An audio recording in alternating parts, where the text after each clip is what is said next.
Bonjour les amis, bienvenue dans ce tutoriel de Tailwind CSS. Aujourd'hui, nous allons voir comment installer Tailwind CSS avec HTML. Le plus compliqué avec Tailwind CSS est la configuration du départ dans l'installation.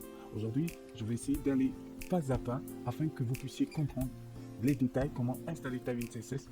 Comme vous le savez, et pour ceux qui ne le savent pas, abonnez-vous pour m'encourager. Donc là, je suis dans le site de Tailwind CSS. On vous montre un peu comment l'installer via NPM, etc., le plugin.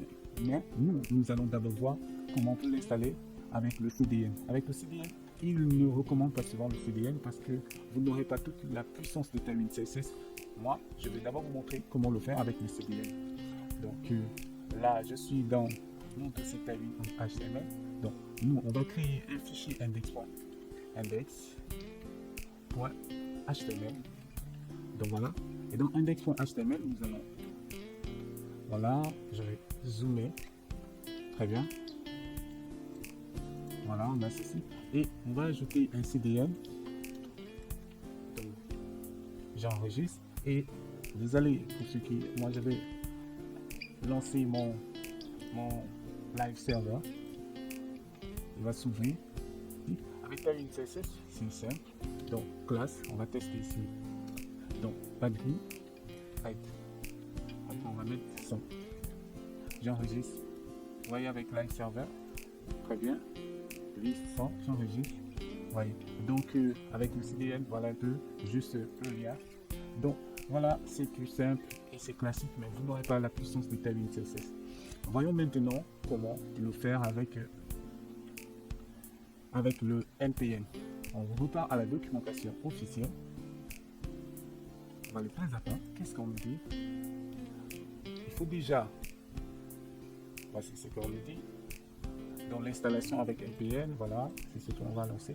Mais avant tout ça, vous allez venir au niveau de votre dossier de base. Donc, vous allez ouvrir le terminal. Donc, je ouvre mon terminal, je vais faire un crayon. Donc, pour commencer, il faut déjà initialiser votre projet NPM. Donc, NPM init -y. Donc voilà, NPM init, on va ouvrir. Il va vous créer un fichier package.json. Et dans le package.json, vous avez certains détails. Ok, là, on vient d'initialiser notre projet. Quoi d'autre? Il faut déjà installer. Tailwind CSS. Donc, avec Autoprofessor, les dernières versions. Donc, je colle ça ici. Voilà, il va installer. Je l'installe. Voilà, il est en train de mouliner. Ça va être très bien. Et tout est installé. On va vérifier. Voilà. Paquet.json. Quand on vient au niveau de notre paquet.json, qu'est-ce qu'on voit? On voit qu'il nous a installé la dernière version de Tailwind CSS pour CSS Autoprofessor. Très bien. Quoi d'autre on nous recommande? Il faut ajouter un fichier pour CSS. Ici, je vais créer mon fichier pour CSS.js. Très bien. On me demande d'ajouter ces configurations à l'intérieur. Je viens, je copie, je colle. Donc là, on a le Tailwind CSS, etc. Quoi d'autre on nous demande? Il faut déjà ajouter, créer le fichier Tailwind CSS. Donc ici, je vais prendre cette commande. Je fais un client.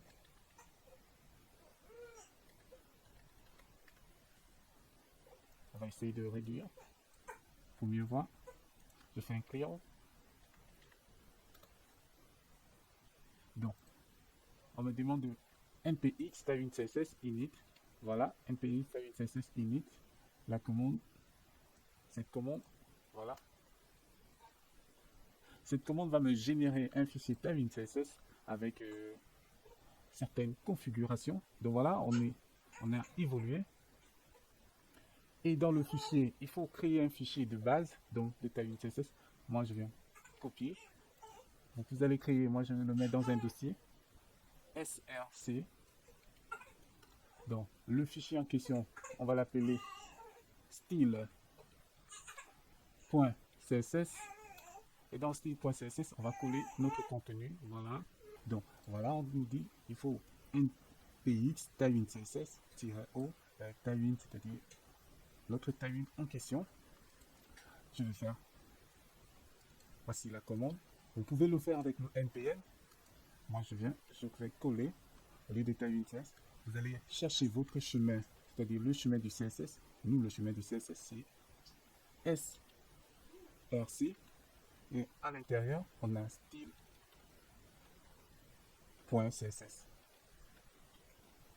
Et nous, au sorti,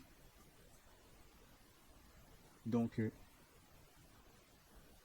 il va faire un build. Ah ouais, au lieu de Tailwind CSS, ok, il va faire un build, c'est-à-dire il va faire un build de Tailwind.css, mais à la fin, on va faire un tiret ou dans out, on va faire un out, il va nous générer quel fichier? Il va nous générer un fichier dans le dossier build. Donc dans le dossier build, out, moi je préfère mettre out.css. Nous allons voir qu'est-ce qui va se passer. Vous voyez, et il est en train de compiler. Voilà, ça a pris 6700 millisecondes. On va voir qu'est-ce qu'il va nous générer. Et voilà, notre fichier CSS est là.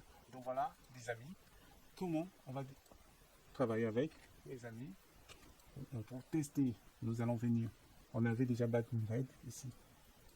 Je vais faire update. Nous allons lancer notre fichier. Voilà. Et pour arriver à la source, on va mettre un link 2.css. Donc CSS. Donc voilà. Nous, notre fichier se trouve dans le fichier, dans le dossier build. Dans build. Et à l'intérieur out, j'enregistre. Vous voyez, il nous donne un rate. Donc, je vous ai montré comment l'utiliser simplement avec le CDN. Ce que j'ai en retient au niveau des CDN, vous pouvez l'utiliser avec le CDN, mais vous n'aurez pas toute la puissance de Tailwind CSS. Mais si vous utilisez le NPN ou bien le Tailwind CI, vous allez gagner en temps. Donc voilà les amis, moi, ce que je vous recommande, c'est ce que Tailwind a dit, des gars de Tailwind CSS ont dit, c'est-à-dire utiliser le NPN. Et là, vous pouvez personnaliser, modifier, ajouter vos fonctions. Donc, on se trouve pour la suite des tutoriels. Je pense qu'on va un peu élever le niveau. Ciao!